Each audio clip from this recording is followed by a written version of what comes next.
Hello everyone, I hope आप सब अच्छे होंगे। मैं भी अच्छी हूँ। तो कल मतलब 3 सितंबर को फाइनली एसएससी ने अपनी डेट शीट जारी कर दी है, जिसमें जो सीजीएल के एग्जाम्स हैं वो 12 सितंबर से 26 सितंबर के बीच में होने वाले हैं। रात में उन्होंने एग्जाम सिटी डिटेल्स भी आउट कर दिए थे, बट चेक किया तो उसमें अभी शो नहीं हो रहा है सिटी। जिनका 12 सितंबर को पेपर है सिर्फ उनकी सिटी डिटेल्स शो हो रही हैं। बट लास्ट ईयर ऐसा नहीं होता था। Last year exam city details जब भी आती थी तो सबकी एक साथ आपका शिफ्ट और आपका एग्जाम कब होने वाला है, किस दिन होने वाला है, आपकी एग्जाम शिफ्ट क्या है और आपकी सिटी क्या होने वाली है, ये सब शो कर देते थे। बट इस बार शायद कुछ नया है तो ठीक है। और शायद 10 डेज प्रायर ही आपका सिटी दिखा रहे हैं, तो ऐसा कुछ है। तो आपको अगर आपका सिटी भी नहीं दिख रहा है तो पैनिक करने की नीड नहीं है। धीरे धीरे अपलोड हो जाएंगे और एडमिट कार्ड आप 2 से 3 दिन पहले डाउनलोड कर पाओगे। तो ये प्रोसेस है। और अब बात करते हैं एग्ज़ाम पैटर्न की। तो एसएससी फेज 13 में बहुत अनएक्सपेक्टेड क्वेश्चंस आए थे। जब प्रीलिम्स हुआ था काफ़ी नए टॉपिक्स भी पूछे थे और पेपर का पैटर्न भी काफ़ी चेंज हो गया था। बट फिर जब प्रोटेस्ट हुआ इसके बाद इन्होंने री एग्ज़ाम लिया, तो री एग्ज़ाम में आपने नोटिस किया होगा कि जो पैटर्न था वो उन्होंने चेंज कर दिया और टीसीएस के ही क्वेश्चंस के अकॉर्डिंग पूछने लगे थे, सिर्फ 1-2 चीज़ों को छोड़ दिया जाए तो अभी सीजीएल में भी मुझे लगता है ये ऐसे ही करने वाले हैं, टीसीएस पैटर्न पर ही पेपर लेंगे। तो आपको ज़्यादा पैनिक होने की नीड नहीं है। अगर आपके मॉक्स में मार्क्स नहीं आ रहे थे तो भी आप पैनिक मत करो। जितना आपने प्रीवियस मॉक्स दिए हैं उनको एक बार अच्छे से रिवाइज कर लो।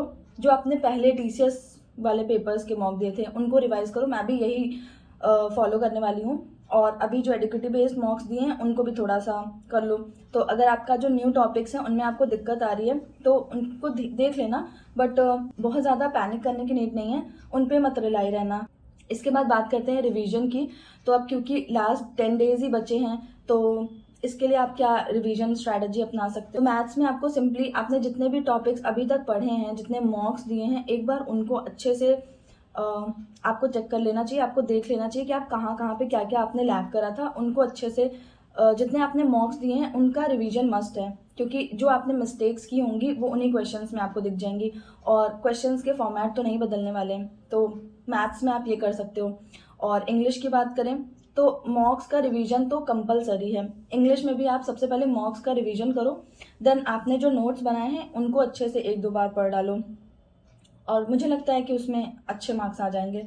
इसके बाद जीएस की बात करते हैं। तो जीएस में भी आपने नोट्स बनाए होंगे कहीं से, जैसे मेरे हैं, परमार सर के नोट्स थे मेरे पास, मैंने उनसे ही अपना पूरा क्लास पढ़ाई की करी है और जितना भी, तो मैं उन्हीं को रिवाइज करने वाली हूँ। और फिर से मॉक कंपलसरी है, मॉक का रिवीजन कंपलसरी है, तो आप मॉक का रिवीजन करो जीएस के लिए। और जो भी आपने नोट्स बनाए वो मैं अपने नोट्स आप लास्ट टाइम पे आपको कुछ भी न्यू पढ़ने की नीड नहीं है। हाँ, अगर आपने करंट अफेयर्स नहीं पढ़े हैं तो करंट अफेयर्स एक बार किसी भी टीचर के कर लेना। परमार सर ने भी करंट अफेयर्स डाल रखे हैं तो वहाँ से करंट अफेयर मस्ट है। जैसे फेज 13 में करंट अफेयर्स का पोर्शन थोड़ा ज़्यादा था, तो हो सकता है कि सीजीएल में भी करंट अफेयर्स थोड़े ज़्यादा पूछें।